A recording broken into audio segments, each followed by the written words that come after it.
Hi guys, welcome to Maitrivlogs. Today we're going to read the book BRAINLOCK. It's to free yourself from obsessive-compulsive behavior.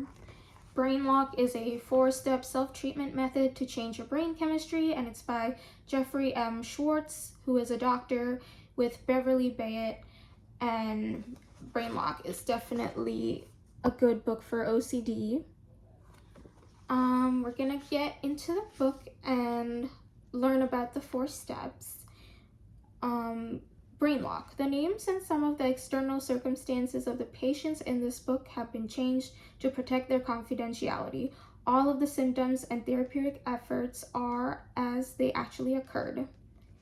So that is exciting. They do talk about research and all the universities that participated in doing OCD research and the 4-step method, and the results from that treatment. The manual for the 4 steps and the OCD is very much realistic and accurate the way they describe it in here.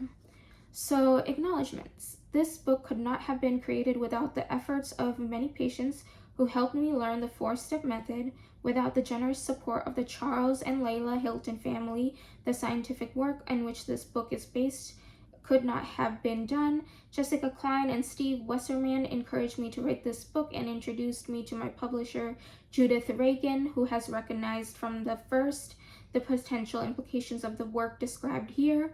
Christine Jessica helped prepare early drafts.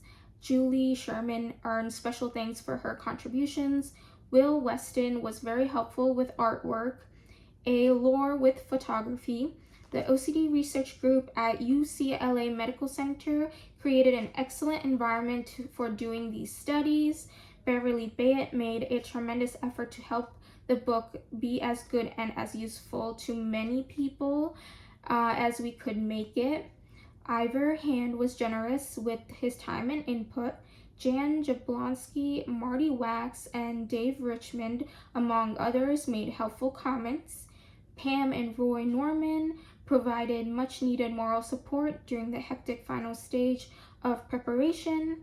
James Q. Wilson and Don Jeffries encouraged me to pursue some of the broader potential applications of this method.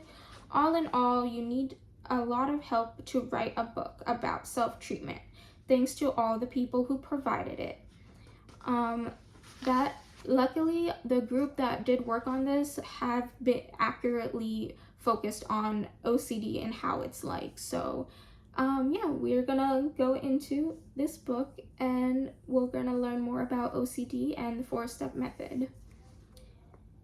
Howard Hughes was dining with actress Jane Greer at Cairo's on the Sunset Strip of Los Angeles one evening in 1947. At one point in the meal, he excused himself to go to the restroom.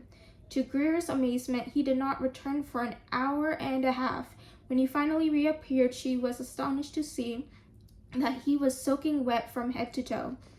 "What on earth happened to you?" she asked. "Well," Hughes said, "I spilled some catsup on my shirt and pants and had to wash them out in the sink, then let them dry for a while, hanging them over one of the toilet stalls.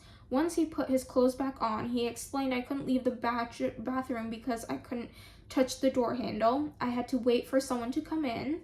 According to Peter H. Brown, co-author with Pat Brodsky of Howard Hughes, The Untold Story, Jane Greer never went out with Hughes again. Howard Hughes was eccentric, certainly, but he was not a freak. He was suffering from obsessive-compulsive disorder, OCD, a classic and severe case. By the end of his life, in 1976, he was overwhelmed by the disease. He spent his last days in isolation in his top-floor suite at Princess Hotel in Acapulco, where he had sealed himself in a hospital-like atmosphere, terrified of germs. Blackout curtains at every window kept all sunlight out. The sun, he thought, might transmit the germs he so dreaded. Aides with facial tissues covering their hands brought him food, which had to be precisely cut and measured.